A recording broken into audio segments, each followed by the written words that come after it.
Everyone wants to know what the perfect training workout is as a top roller. In this video, I will share with you every single arm wrestling area that you will need as a top roller, and I will also show you some great exercises that you can do for those areas. And yes, of course, there are many different top roll styles in the technique itself. Low hand top roll, side pressure top roll, and so on. But in this video, I will generalize and I will define top roll as the ability to pull the match towards yourself. With that being clarified, let's get straight into the exercises, and the first area we have to cover is the hand. This is where everything starts. It is the first link of the chain, and if your hand is not strong enough, it doesn't matter how strong everything else is. You will not be that effective on the arm wrestling table. When we talk about the hand, we have to differentiate between two different areas: the wrist and the fingers. When you pull without the strap, your wrist and fingers are equally important. In the strap, the fingers are not that important anymore, and you rely almost entirely on your wrist for the cupping movement. Let's start with the wrist, and here you can do the classic dumbbell wrist curls in a 45-degree angle. In my opinion, this is one of the best, if not the best, wrist exercise for arm wrestling. And by the way, because someone asked me in the last video, why can't you do this exercise with fat grips? Remember, you can always add fat grips or train with thick bars to make the exercise harder,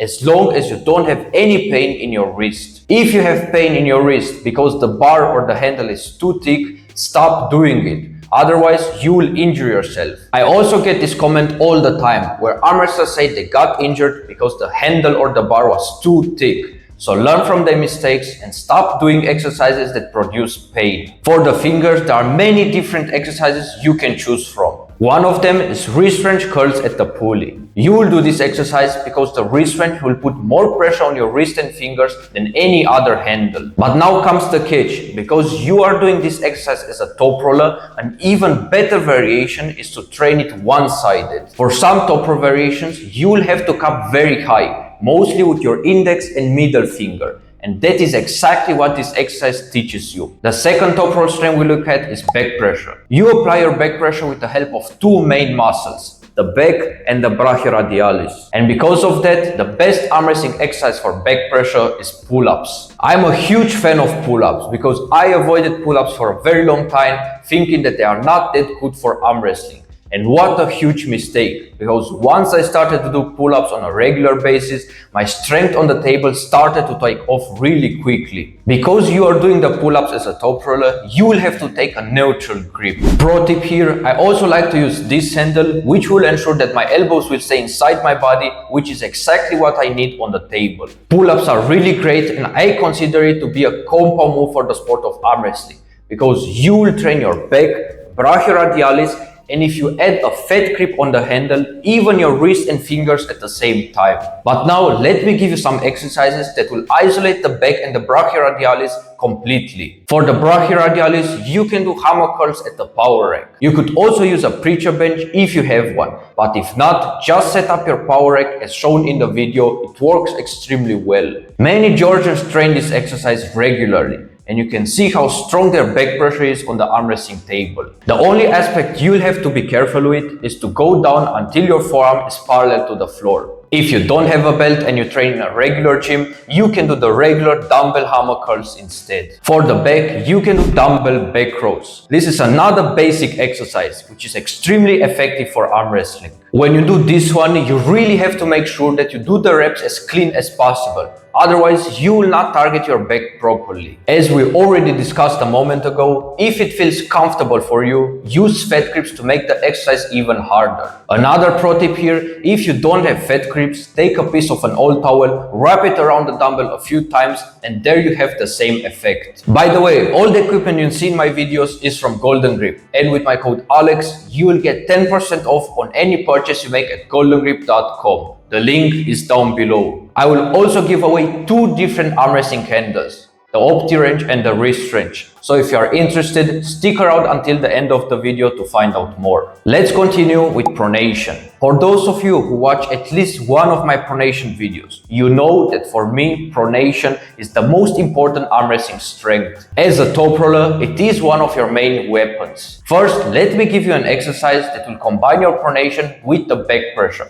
which is exactly what you need as a top roller. I like to call it pronation combined with back pressure. You can do it at the table, at the normal gym pulley, or if you don't have any special equipment at all, you can do it with a belt attached to a gym dumbbell. Remember this as a general rule. There are 3 different grips you can use for almost any pronation exercise. You can use a high grip where you just grab the belt high in your hand. You can grab it over your thumb or over the forearm. All 3 variations are great and every single one targets the pronation slightly different. If you want me to make a video where I go in depth on this topic, let me know in the comment section below. If you want to isolate the pronation from all the other muscle groups, an easy to perform exercise is pronation with your forearm fixed. I like to use the arm wrestling table to fix my forearm on. But if you don't have one, you can also use the normal gym bench. It works good as well. You can use the 3 different grips we covered a moment ago for this exercise as well.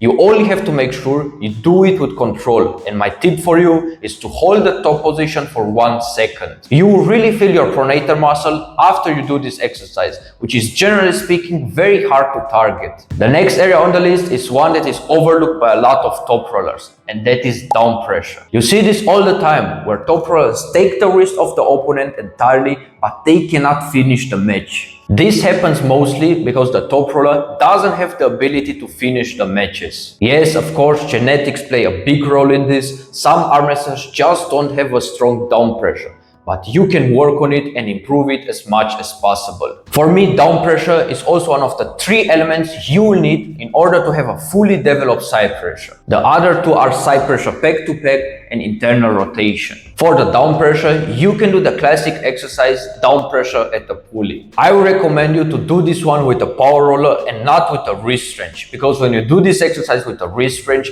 the wrist and fingers will be the limiting factor. You want to make the down pressure the limiting factor because that's the area you want to improve. And the last strength you need as a top roller is the rising. When it comes to the riser, you are very flexible. You could train it at the pulley by lifting the weight up from the floor or sitting down. For me personally, the table variation is the most effective one because it simulates exactly what you do in a real arm wrestling match. Generally speaking, you can grab the belt for rising exercises in 2 different ways. First is just by grabbing the belt in your hand. Second is the way Devon used in the past, where you go with your hand through the belt first and then directly over the knuckles. You can try both methods and see which one feels more natural to you. The most important aspect of rising training is to really focus on the riser. Engage your riser before you start lifting the weight and make sure it doesn't drop. If your riser drops, you can still lift the weight up with your back pressure. But I wouldn't recommend you to do that because you want to train your riser and not the back pressure. These were some of the best exercises you can do as a top roller. If you have any questions, write it down in the comment section below. As I already mentioned, I will give away 2 different arm wrestling handles, the wrist wrench and the opti wrench.